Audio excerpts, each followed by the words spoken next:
but I didn't know what was Islam. And I didn't know who was the Prophet Muhammad, peace be upon him, until I arrived in Jeddah, Saudi Arabia, about 6 years ago now. Okay. So, I mean, what was your initial feeling that when you were told you were going to Saudi Arabia, which is known as a Muslim country with Islamic laws, how did you feel about that? Well, you know, I had some nervousness about it, and my friends at the U.S. Naval Academy in Annapolis, Maryland, they said, do you know what you're doing? You're putting yourself in harm's way. You're going to get kidnapped, somebody's going to cut your throat. So when I arrived in Saudi Arabia, I was scared to death. I didn't know quite what to expect. But when I left the United States, I said, God, my mind is open. I don't know what is Islam. SubhanAllah. I've never been in an Islamic country before. And I don't know about the Prophet Muhammad, peace be upon him, but show me what is truth and what is not truth. And I looking, nothing happened. People were coming out of their houses when they saw me, inviting me into their homes for tea and coffee. SubhanAllah, the exact opposite. Incredible. This was not what I expected. Wow. I had been in countries all over the world. I studied in Taiwan, in Russia, and different places. But never in my life have I been in any country that respected me as much as an American, and even as a Christian, as Saudi Arabia. Wow. SubhanAllah, showing the manners of Islam even in our daily lives. Finally, I walked to the mosque and I knocked on the door and I said, my name is Sam. I'm a Christian from the United States. Is it okay if I come inside? And the Muaddin, Shafiq Zubair, he hugged me. Wow. And he said, please, come in.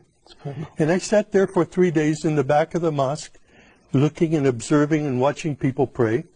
And then I asked Shafiq, can you teach me to pray like a Muslim? And he taught me the first surah of the Quran, Alhamdulillahi Rabbil Alameen.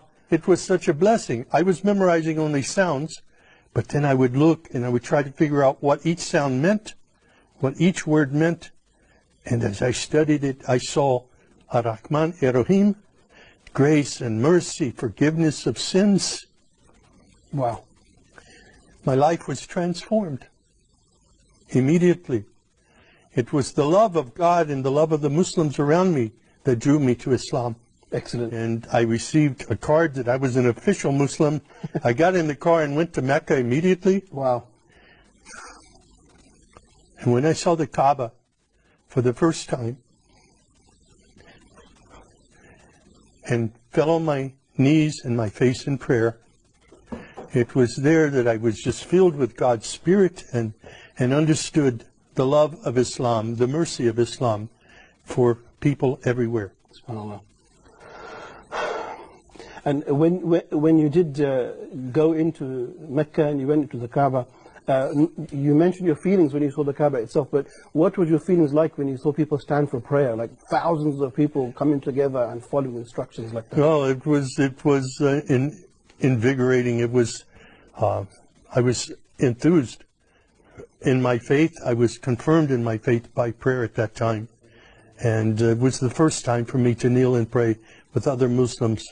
It was a great experience. And Christians need to understand what is truly Islam. I was totally misled by what I saw in news reports in the West before I came to Saudi Arabia. But when I hear the Quran recited, it's miraculous. It's transforming.